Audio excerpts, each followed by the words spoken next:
Well, Forget Me Not is a poem I wrote over a period of, I think, 4 or 5 years as my father was descending into Alzheimer's. And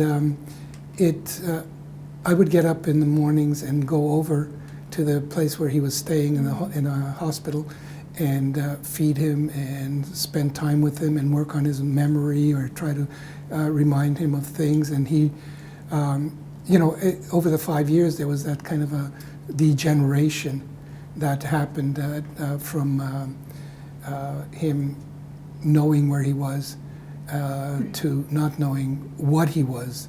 It was a kind of a slow departure, and in the process, language departed, the connections almost deconstructed into incoherence, but yet there was a kind of surrealistic or Dadaist mind in me that saw connections. And so I kept a journal, which I usually don't, and it became kind of a daily phrase or something he remembered, something he forgot, and the spaces between the moments of the word or the connection was something that I try to capture as well. That's why the poem is read very slow in spaces, So, and I didn't know till afterwards that Forget Me Not was the flower of Alzheimer's Society, and so the poem became Forget Me Not, and that phrase "Forget Me Not" became very important to me because he had actually said a couple of times to me, "Don't forget me," and it was a way of remembering him and being with him. And in the process, I was having a conversation that I never had with him,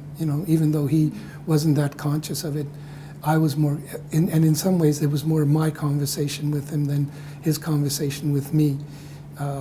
But it became intertwined because Alzheimer's is also genetic. And my aunt had it. And so part of me was wondering, am I next in line? And I am generally a forgetful person,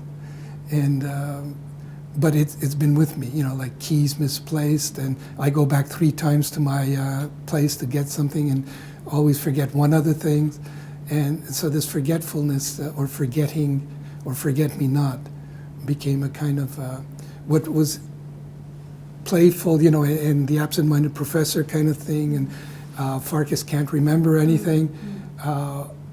As I was seeing my father forget and feel the world slipping away from him and him slipping away from the world, struck home to me. And it's not, you can't see it, but I also have visual images with those poems. I took these pictures. I became a photographer in a way of these winter scenes where bushes that were wrapped in burlap. And I washed out everything behind it, and it became a very strange world of these people on journeys, like burlap shapes wandering through. Anyway, so that became part of the poem. And it was a poem that usually I write fairly fast, but because the disease took so long and to happen, in a way, I think so did the poem, and so in a way, it's a long-term relationship with my father in a way that I never expected it to have. So, anyway, I remembered Forget Me Not.